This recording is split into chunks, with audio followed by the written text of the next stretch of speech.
फिर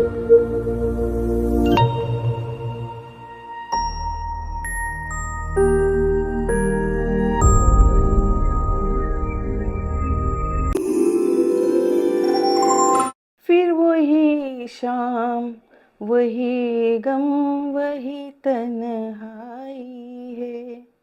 नमस्कार, मी अनिता पाध्ये. मायाजाल या कार्यक्रमामध्ये, या सिरीजमध्ये आपलं सर्वांचं स्वागत आहे. हे जे गाणं मी म्हटलं ते आपल्यापैकी अनेकांना माहिती असेल की कोणावरती चित्रित झालेलं आहे आणि त्याच्यावरूनच तुम्हाला कळलं असेल की मी आज भारत भूषण बद्दल बोलणार आहे. एकेकाळचे स्टार भारत भूषण, तर त्यांची सुद्धा परवड कशी झाली आणि का झाली याविषयी मी काही एपिसोड बनवणार आहे. भारत भूषण यांचं पूर्ण नाव भारत भूषण गुप्ता. मैरठमधल्या एका वैश्य कुटुंबामध्ये त्यांचा 1920 साली जन्म झाला. त्यांचे मोठे बंधू रमेशचंद्र, त्यांचे वडील जे होते रायबहादूर मोतीलाल गुप्ता, हे वकील होते. त्यांना पण वाटत होतं की आपली मुलं चांगली शिकावीत वगैरे सगळं.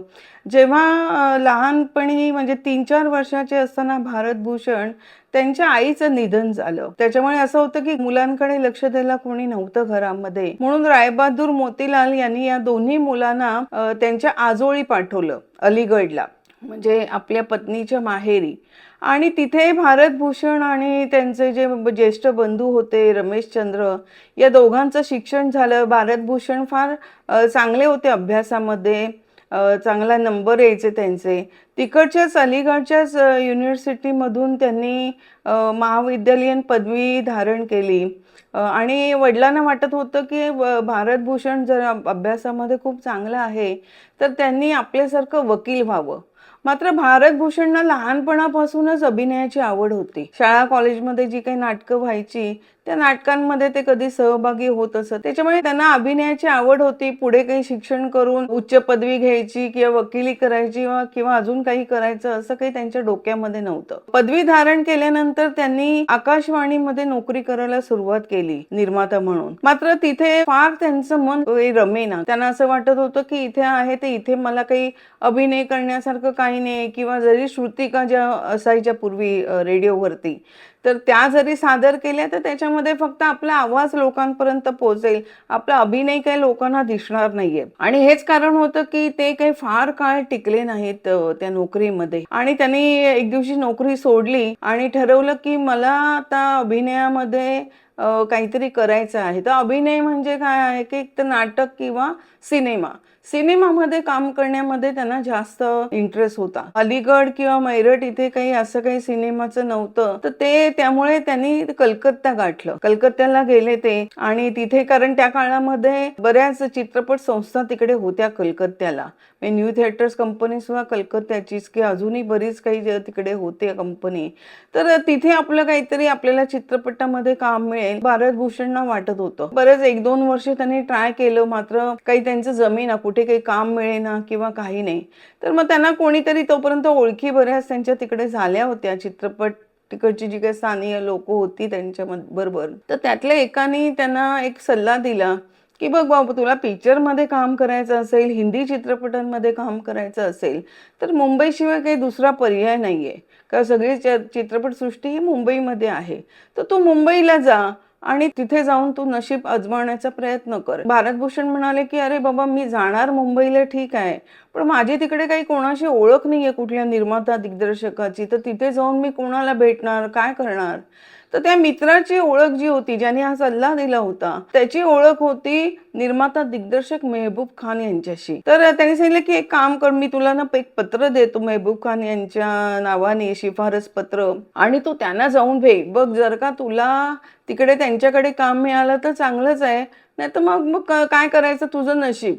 तर ते पत्र आणि काही थोडेसे पैसे जे काय नोकरीमधनं वाचले होते, ते पैसे घेऊन भारत भूषणनी मुंबई गाठली.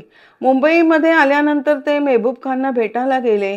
तर त्यावेळेला मेहबूब खान अलीबाबा 40 चोर नावाचा चित्रपट बनवत होते.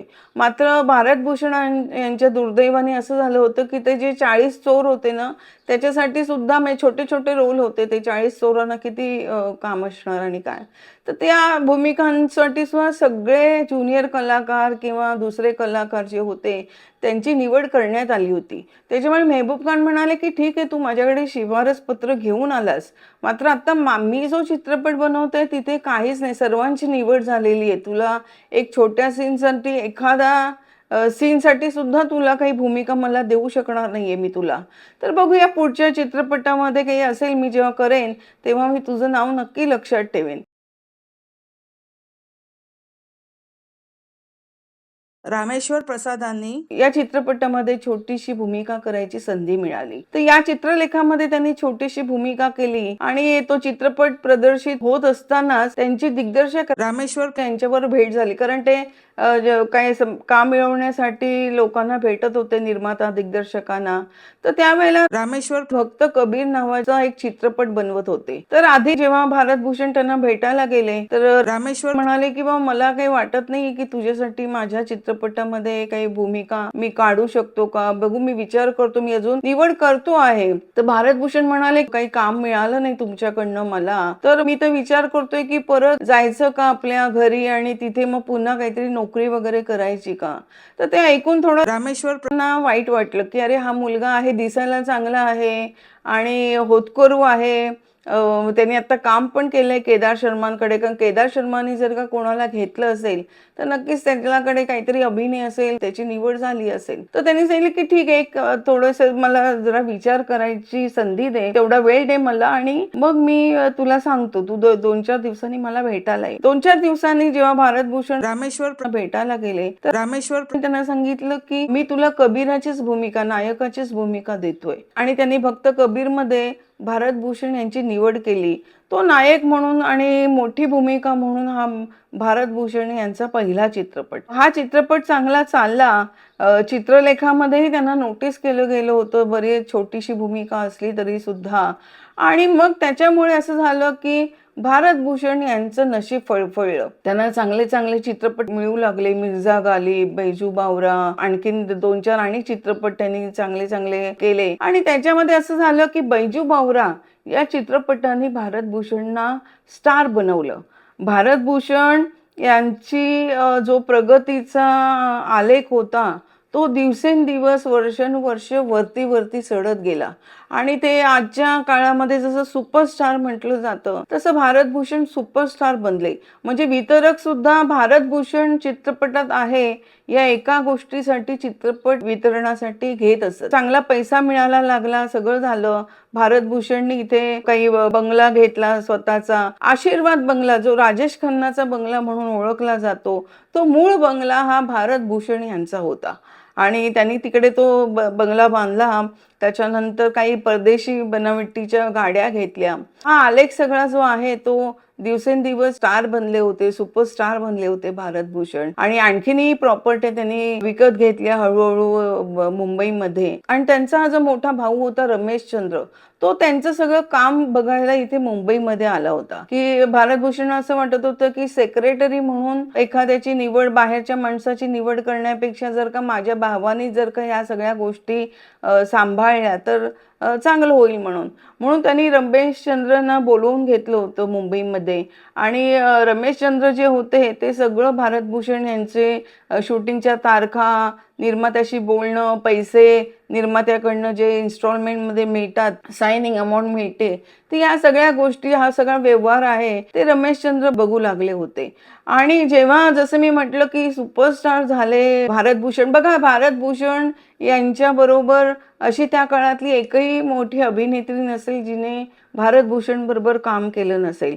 मधुबाला, त्याच्यानंतर नर्गिस असेल, गीता बाली असेल, माला सिन्हा, अनेक या हिरोईन्स सगळ्या ज्या टॉपच्या तेव्हा होत्या, त्यांनी सगळ्यांनी भारत भूषण बरोबर काम केलेलं आहे. भारत भूषण यांचं आणखीन एक वैशिष्ट्य की भारत भूषण यांच्या तोंडी जेवढी गाणी होती त्यातली 95% गाणी आजही लोकप्रिय आहेत. त्याच्यामुळे ते गाणी पण हिट, चित्रपट हिट होते आणि सगळ्या मोठ्या मोठ्या नायिकांबरोबर ते काम करत होते. तर रमेश चंद्र एक दिवशी त्यांना म्हणाले की बघ, वितरक तुझ्या नावावरती चित्रपट घेतात, तर असं केलं तर आपणच जर का चित्रपटाची निर्मिती केली तर कसं होईल? कारण निर्माता तुझ्या जीवावर पैसे कमावतात, तुझ्या नावाने चित्रपट विकला जातो, तर त्याच्यापेक्षा आपणच जर का चित्रपट निर्मिती केली तर तो सगळा पैसा जो आहे तो आपल्याला मिळेल. तर भारत भूषण यांना सुद्धा भावाचं बोलणं पटलं, की त्यांना असं वाटलं की अरे बरोबर म्हणतो आहे दादा, की आपण वितरक आपल्या नावावरनं चित्रपट विकत घेतात आणि त्याच्यावरती निर्माता खूप मोठा फायदा घेतो चित्रपट सक्सेसफुल झाला की. तर ते सगळे, आणि आपल्याला काय फक्त एक जी ठरलेली रक्कम असते, मानधन असतं, मोबदला असतो, तो फक्त आपल्याला मिळतो. तर आपण जर का निर्मिती केली तर आपल्याला जास्तीत जास्त लाभ होईल. आणि हा विचार करून त्यांनी चित्रपट निर्मिती करण्याचा निर्णय घेतला आणि बरसात की रात आणि बसंत बहार हे 2 चित्रपट पहिल्यांदा सुरुवातीच्या काळामध्ये निर्माण केले. हे बरसात की रात आणि बसंत बहार हे दोन्ही चित्रपट खूप यशस्वी झाले बॉक्स ऑफिसवरती. आणि त्याच्यामुळे असं झालं की जसं आहे ना की यश मिळू लागलं एखाद्या गोष्टीमध्ये किंवा एखाद्या व्यवसायामध्ये, तर तो व्यवसाय करण्याची जी इच्छा आहे ती अधिकाधिक माणसाची बळवते. हा मानसिकता आहे प्रत्येक माणसाची. त्याच्यामुळे त्यांना असं झालं भारत भूषणना की अरे खरोखर आपण निर्मिती केली आणि बघा आपल्याला खूप फायदा झाला आहे, दोन्ही चित्रपट बॉक्स ऑफिसवर चालले आणि आपल्याला फायदा झाला, त्याच्यामुळे मग आणखीन एक चित्रपट काही निर्माण करूया. दूज का चांद आणि आणखीन एका चित्रपटाची जी कथा, पटकथा सुद्धा भारत भूषणनी लिहिली होती. कारण मी जसं म्हटलं की शिक्षण चांगलं त्यांचं झालं होतं आणि हुशार होते अभ्यासामध्ये सुद्धा आणि प्रतिभावान व्यक्ती होतं. तर त्या 1-2 चित्रपटांच्या कथा, पटकथा पण त्यानेच लिहिल्या होत्या. मात्र हे चित्रपट ना तसे काही फारसे बॉक्स ऑफिसवर चालले नाहीत. त्याच्यातच रमेश चंद्रनी त्यांना एक दिवशी सांगितलं की अरे माझा मुलगा सुद्धा हिरो म्हणून यायला काय हरकत आहे, तर आपण असं करूया, काही माझ्या मुलाला पण घेऊन चित्रपट आपण बनवूया आणि बघूया कसं काय आणखीन, म्हणजे तुला पण थोडासा आराम मिळेल आणि सगळं होईल. तर मग चला, भावाचाच मुलगा आहे आणि म्हणून भारत भूषणनी पुतण्याला घेऊन काही चित्रपट सुरू केले. मात्र ते चित्रपटासाठी काही वितरक मात्र पुढे येईनात आणि रचेश बघितल्यानंतर सगळ्यांना असं वाटायला लागलं होतं की हा मुलाकडे काही फारसा अभिनय नाहीये. त्याच्यामुळे ते चित्रपट बऱ्यापैकी मध्येच बंद पडले, काही विकले गेले नाही चित्रपट पूर्ण होऊन सुद्धा. त्याच्यानंतर स्वतः भारत भूषणनी काही चित्रपट स्वतः अभिनय करून जे केले, निर्मिती ज्या चित्रपटांची केली, ते चित्रपट सुद्धा एका पाठोपाठ एक असे सगळे फ्लॉप झाले. आणि मग अशी वेळ आली की कर्ज डोक्यावरती चढलं. कारण सगळा काही पैसा असा नव्हता की कमावलेला सगळा पैसा टाकला होता. काही कर्ज घेऊन सुद्धा निर्मिती केली होती चित्रपटांची. बरं, फ्लॉप झाल्यानंतर पुढचा चित्रपट करताना सुद्धा बाहेरनं पैसा काढला होता. तर त्याच्यामुळे कर्जाचा आकडा होता ना, तो लाखांच्या घरामध्ये गेला होता, अनेक लाखांच्या घरामध्ये. आणि चित्रपट चालेनात. बरं, एखादा कलाकार आहे, एखादा हिरो आहे, तो सातत्याने जर का स्वतःचे चित्रपट निर्माण करत असेल, स्वतःच म्हणजे निर्माण करत असेल चित्रपट, तर मग त्याला ना बाहेरच्या चित्रपटांमध्ये काम करायला वेळ मिळत नाही.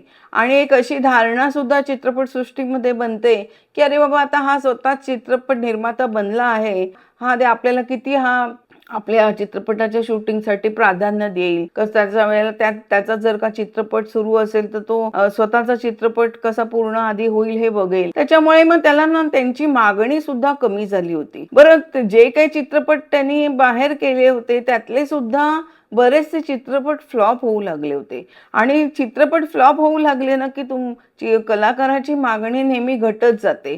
वितरक पाठी जातात, फायनान्सर पाठी जातात, किंवा नाही ह्याचे चित्रपट आता चालत नाहीत. कारण ही सगळी गणितं जी आहेत ना चित्रपटाची, ही सगळी पैशांची आणि बॉक्स ऑफिसची गणित आहेत. त्याच्यामुळे बाहेरच्या मागण्या, चित्रपटांच्या मागण्या सुद्धा कमी झाल्या. कर्जाचा डोंगर डोक्यावर असल्यामुळे स्वतः निर्मिती करणं सुद्धा शक्य नव्हतं. होतं भारतभूषणना आणि हळूहळू त्यांचं काम असं झालं की नायक म्हणून त्यांना काम मिळणं बंद होऊ लागलं. जहां आरा हा त्यांचा शेवटचा चित्रपट नायक म्हणून. त्याच्यानंतर तर त्यांना काही म्हणजे प्रदर्शित झालेला शेवटचा चित्रपट.